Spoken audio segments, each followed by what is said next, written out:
It's an act of taking responsibility. If you want to be a man in this world, you have to take responsibility for your action, for your feelings, and you can't do it if you're in denial. Hi, I'm Yuval Barnea, producer at JPost Studios, and I'm here with Gideon Igra, a therapist and group session leader at the International Zionist Organization's A Father is Born program, a program which aims to help reintegrate new fathers back into society, back into their families, and help them end their military service in a positive and constructive way.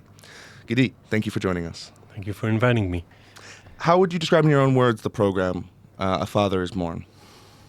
So A Father is Born is a program for men in reserve duty in this continuous war who became father during the war. So it's like this double challenge of transition from military life, from combat zone into family life, and combined with the challenge of expanding the family, whether it's their firstborn or a second child. And is that something we're seeing a lot of in this war, that there are a lot of new fathers who are having children while they're in reserve duty? There's a big demand for the program. Maybe tell us a little bit about how the program came about. How long has it been around? And I'm sure I can guess what led to it, but how long has it been around, and how did it come? So we're now, like yesterday I've met with the group that I'm facilitating, and this is the first group. So it's been around for like 2 or 3 months. How it came about. So WIZO, the program is led by WIZO.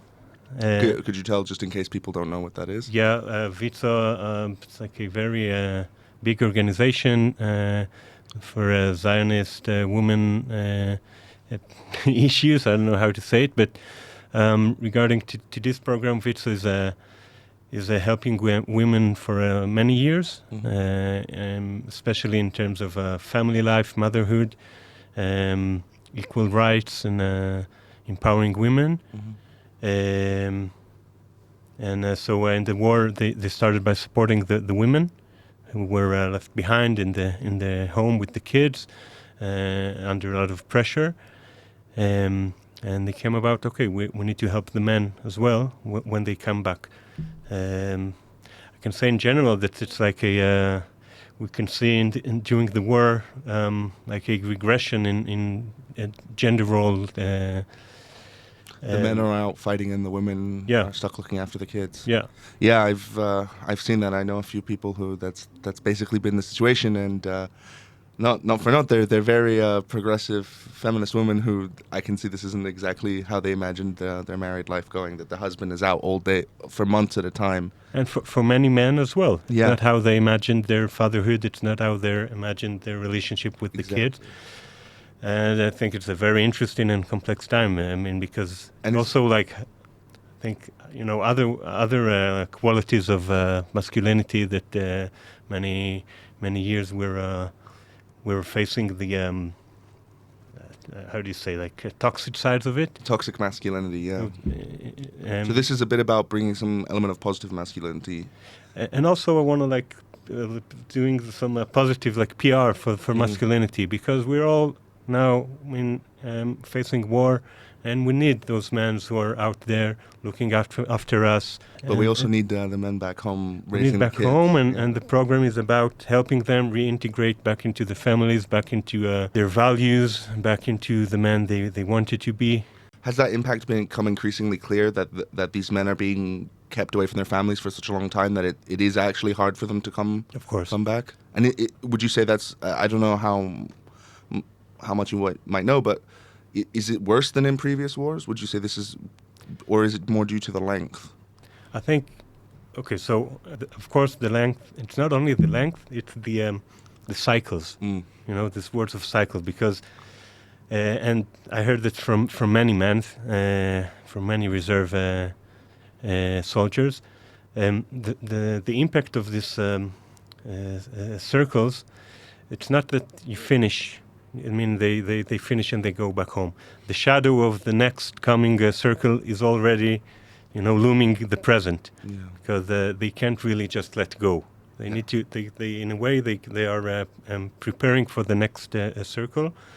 So the length is a big part of it, and also I think it's very different from a previous war, in the manner of we had like a very big differences all around the Western world and in Israel as well, concerning the role of men in the house, the role of women, and all of a sudden the women are called back into the house, and the men are calling out.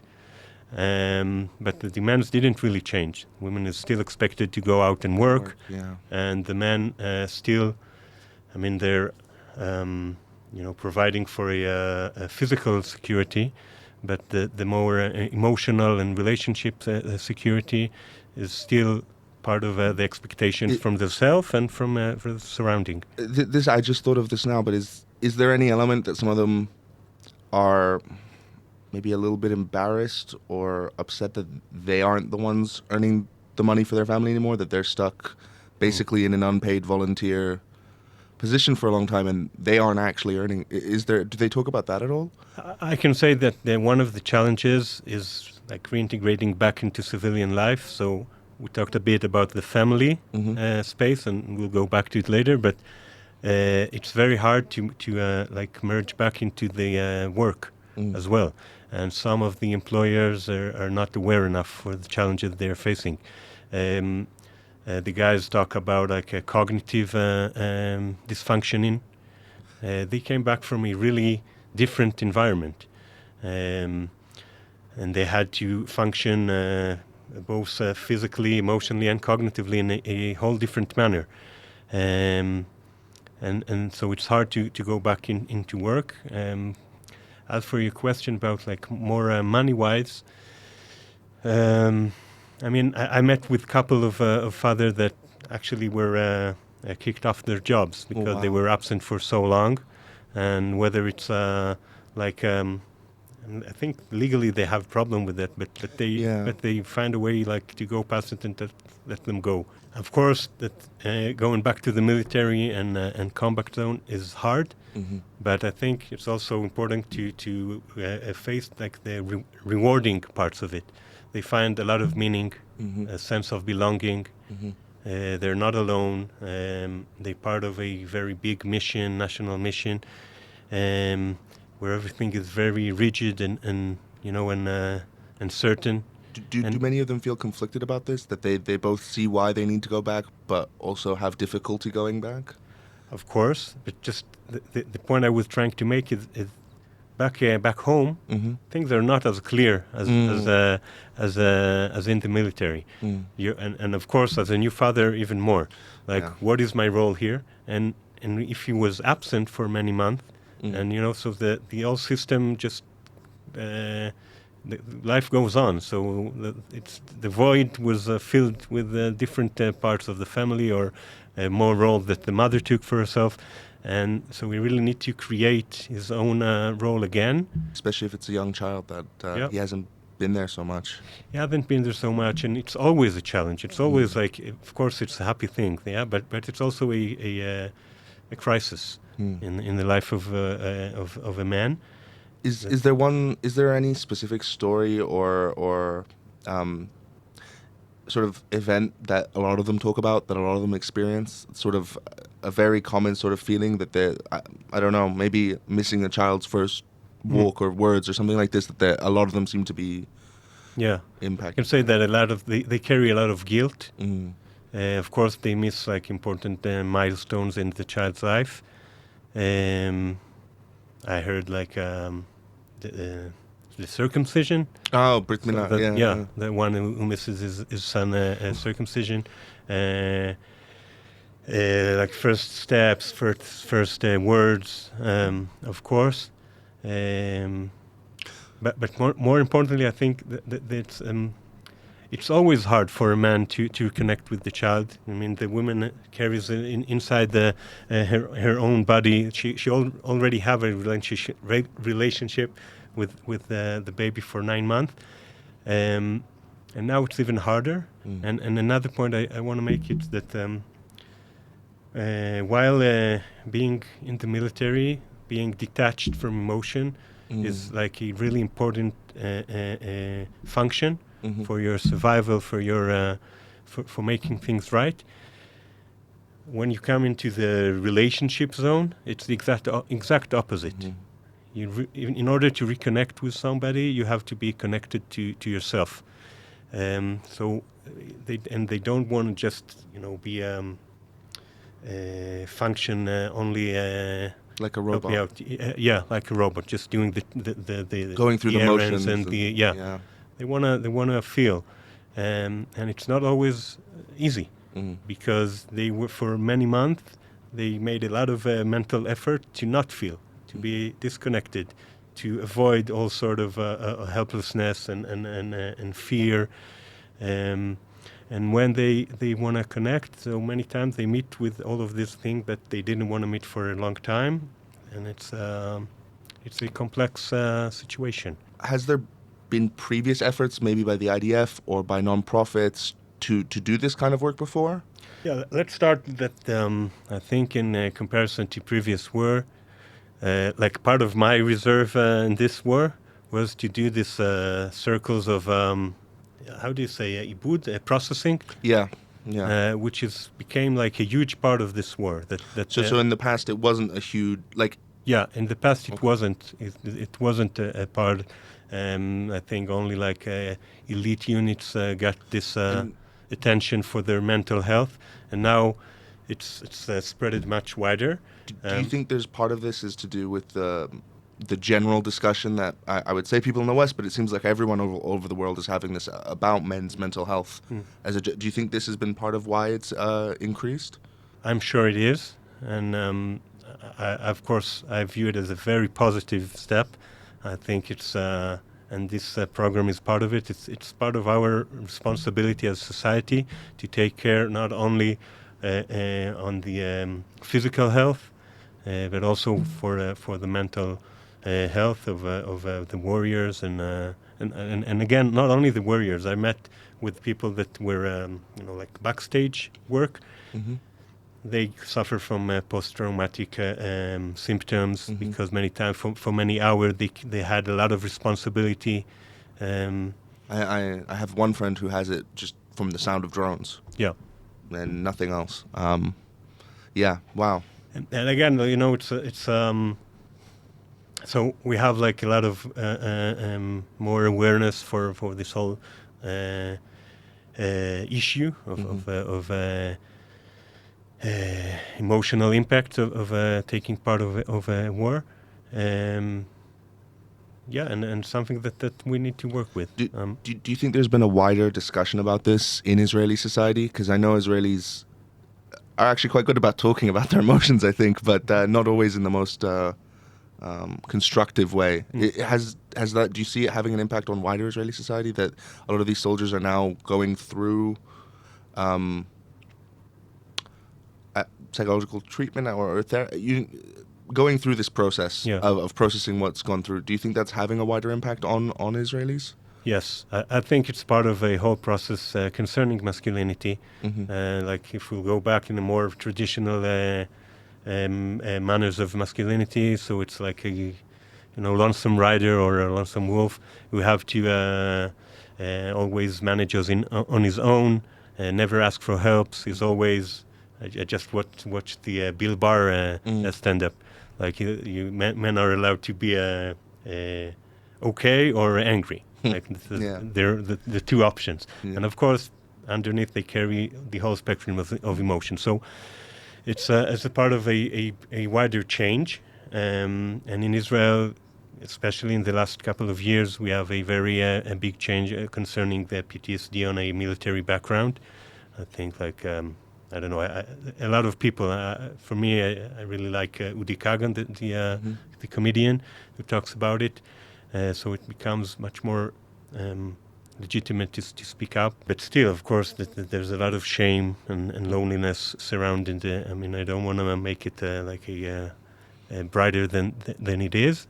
So there's an improvement, but still, a lot of men stay alone. Never ask for help, think that something is wrong with them, and this is a huge part of our choosing of a group setting, because it's much easier for a man to take part of a group than to go on a one-on-one session. Is there a difference between sort of more religious soldiers and less religious soldiers in this? It's an interesting question. I must say that from my experience now, but I do know that, like, from literature and theory, like a huge part of resilience is values and belief. But belief and values are not only religious. I mean, people can be secular, but the sense that the reality they're facing is a part of their own choice, something that they are loyal to. That of course it's hard. They have difficulties. They pay prices, but they own it. They feel that this is something that this is who I want to be. This is part of my set of values. It's a big part of being resilient. So you started describing a little bit. Why don't you walk us through what happens in a typical session? How it starts, what's the topics of discussion, and if you've got anything interesting that you can tell us from any of them without revealing anyone's personal information. So we do have like subject for each group session, but of course always try to be as flexible as possible with what is being currently alive within the man. We usually start with some kind of grounding, physical grounding. We practice along the sessions all sort of emotional regulation exercise. It's always with something physical. And we talk about different issues like anger management, how to communicate oneself emotions and needs. First of all, it's hard enough to communicate it to yourself, and later on to somebody else. But a lot of it's not uncommon during, I don't know to say peace days, but it's never been peace days. But before October 7th, it's always been hard. But now it's even harder for men to to own their own emotions.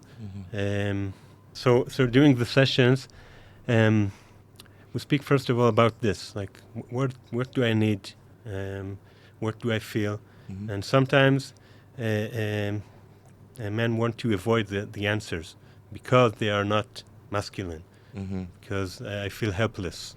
And I think this is like one of the most forbidding feeling for a man, to feel helpless. And of course, it's inevitable during life. You don't know always what to do, and the way I market this thing to them is that, and it's true. It's an act of taking responsibility. If you're a father, if you want to be a man in this world, you have to take responsibility for your action, for your feelings, and you can't do it if you're in denial. And is that something you found is quite effective at countering this toxic masculinity, asking people to take responsibility for their emotions? Yes, and also the group is very effective because it happens very quickly. It's always I've been facilitating men groups for many years now. And I got the reaction many times from women, like, so you just sit there for 3 hours and in silent.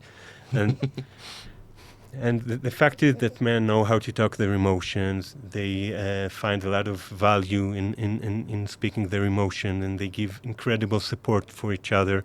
But they just need the right conditions, which is not that often are given to them. It feels like what I'm hearing is that a lot of these men sort of, they want to discuss their emotions, they want to discuss it in a non-toxic, responsible way, but they sort of lack the space to do it. There's not sort of a, it's sometimes quite hard to talk to your own friends about it, and it can be also much harder to talk to your own family about such things.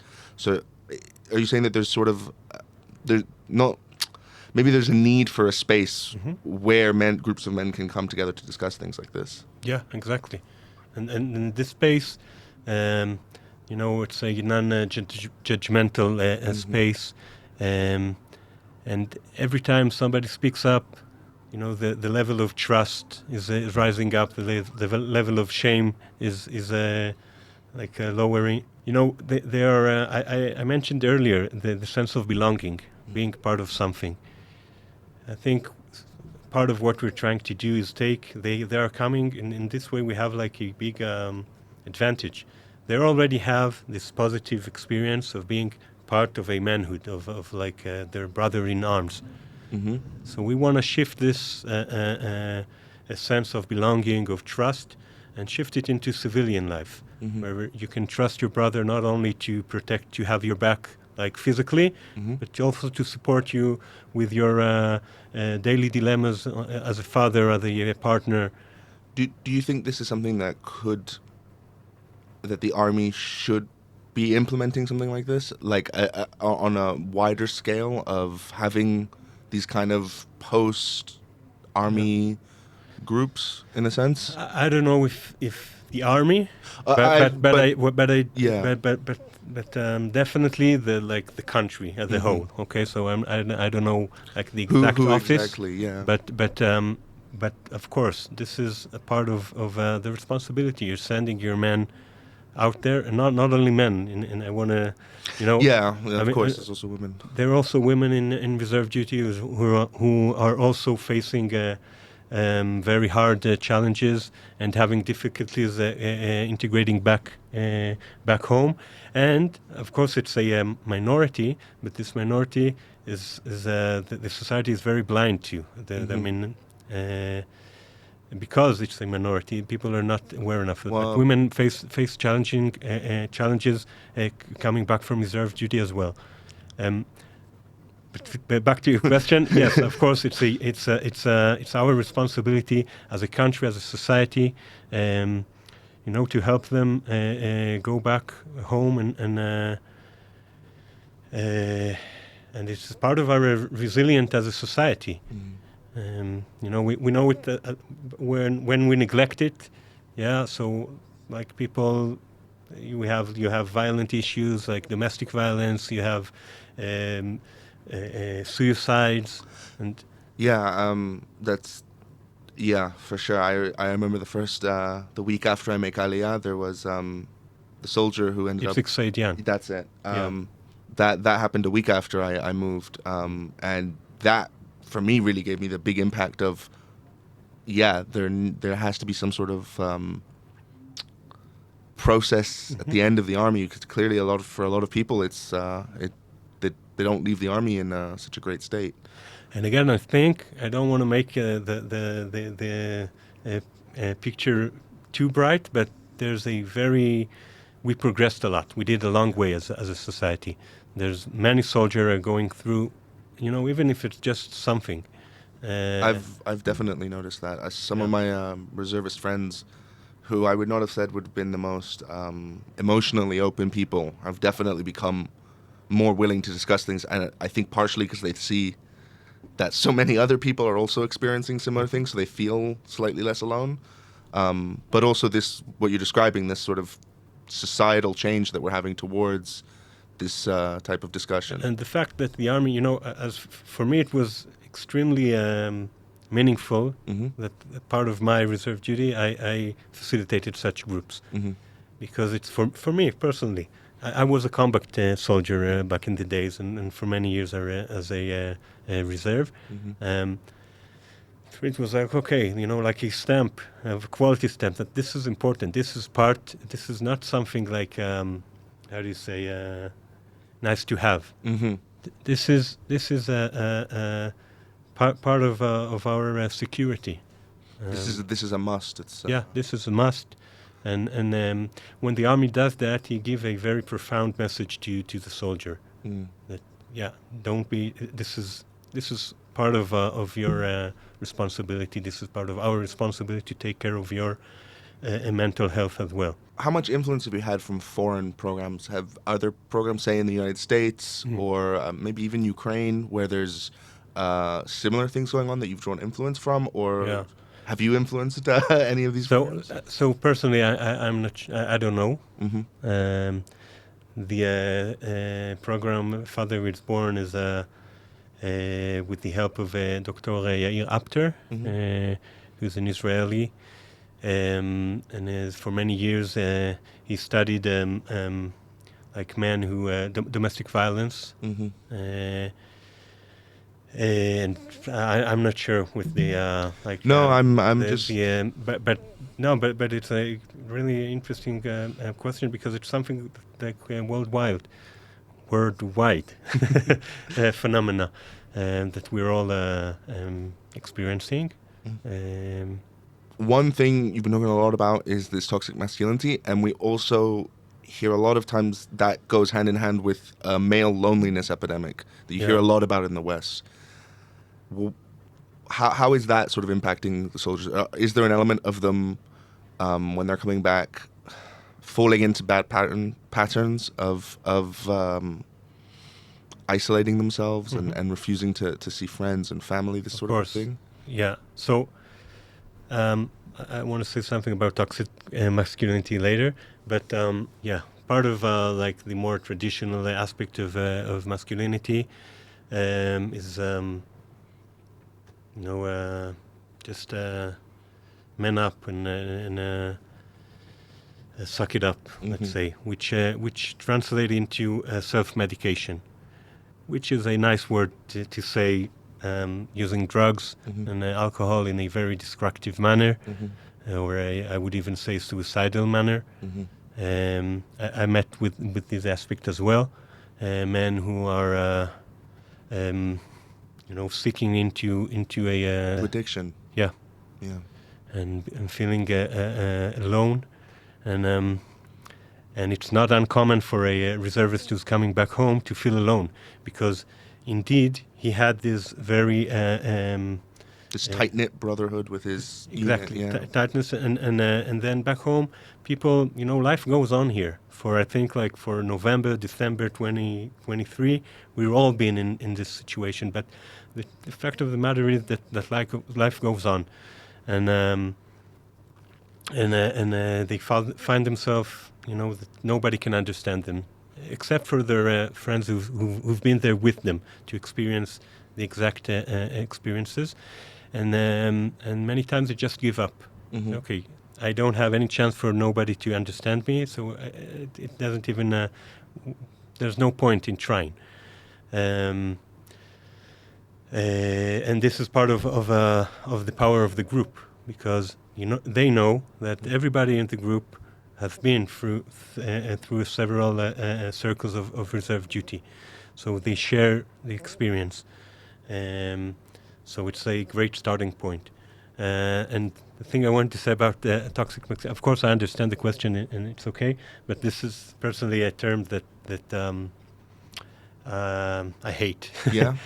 Yeah, I mean, we never say toxic, any other generalization. Toxic, I don't know.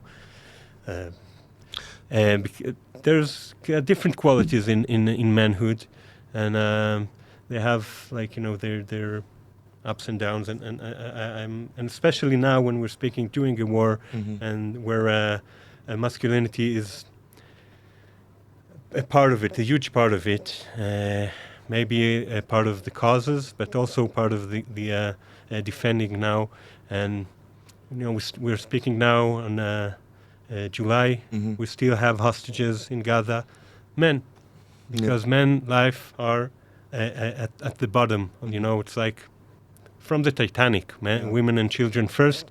Men life are of a less value, and I think it's time for us to treasure manhood and masculinity. Of course, there are things that we want to change and improve as a society, but the term toxic masculinity always shrinks me.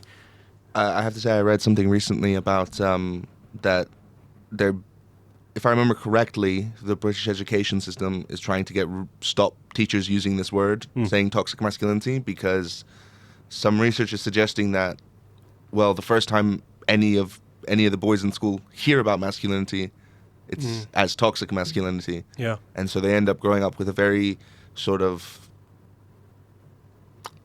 I don't know what the right word is, but they grow up with an unhealthy relationship to masculinity, feeling like they shouldn't be masculine, but at the same time, still wanting to be. Yeah. So help me navigate the conversation here, but like, I've been working with WIZO for many years, and for many years we did like I did workshops in schools, in high schools, working with young boys about these exact issues, and you can't be you're very right.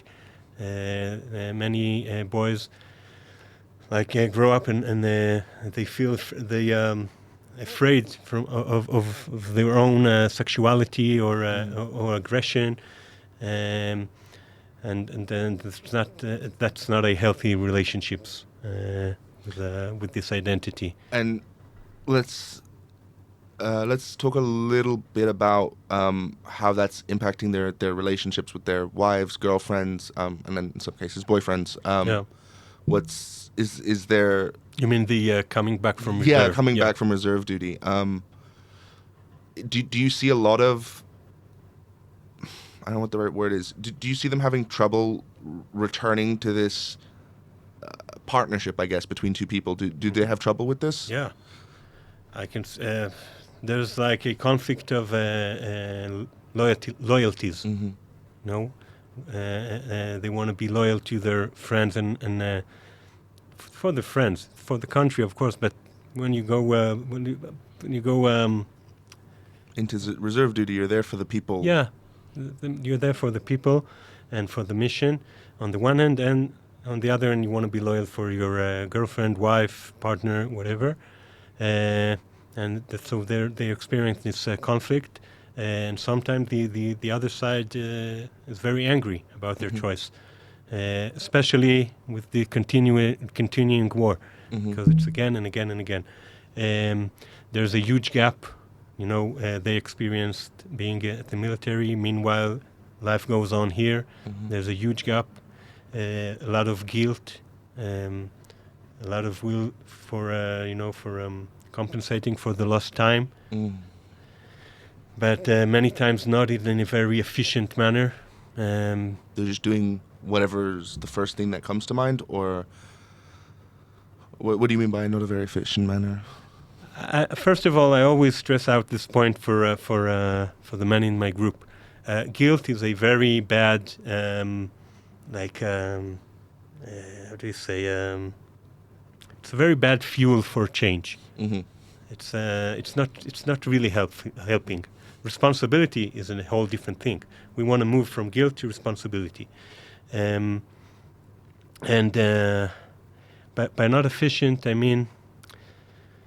For example, they can be suffering from chronic fatigue, and because they want to compensate, and they keep on going on a high speed, but they're not really there. They're not really present in their relationship. They function they can do a lot of things, but they're not really present because they are still disconnected from themselves.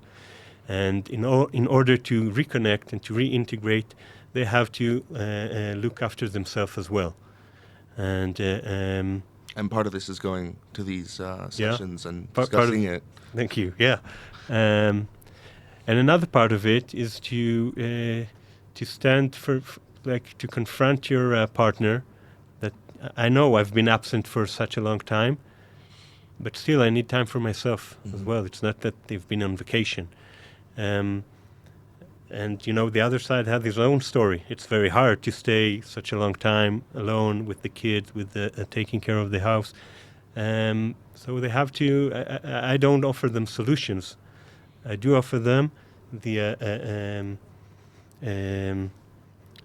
communicating their needs and how to communicate them, and to take responsibility. So basically, part of this is to help give them the tools they need to. When say properly reintegrate, healthily reintegrate with their family and the wider civilian society, basically. And a huge part of it is just to be patient, to understand that this is a transition, a very hard transition. It's going to take time. Do not expect from yourself. And also I say that for the surrounding, for the families, employees, and wives, don't expect it to be like instant, like as if nothing ever happened. It's a hard transition. Maybe it will never be the same, and you have to be patient and you have to be compassionate, and like bring a lot of softness into this transition. Well, thank you, Gidi, for coming. This has been really interesting and very eye-opening, to be honest. Some of this stuff was stuff that I had seen just from my friends, but hearing the impact as it's coming from someone who's as part of the professional help, it's been very eye-opening. Thank you for having me.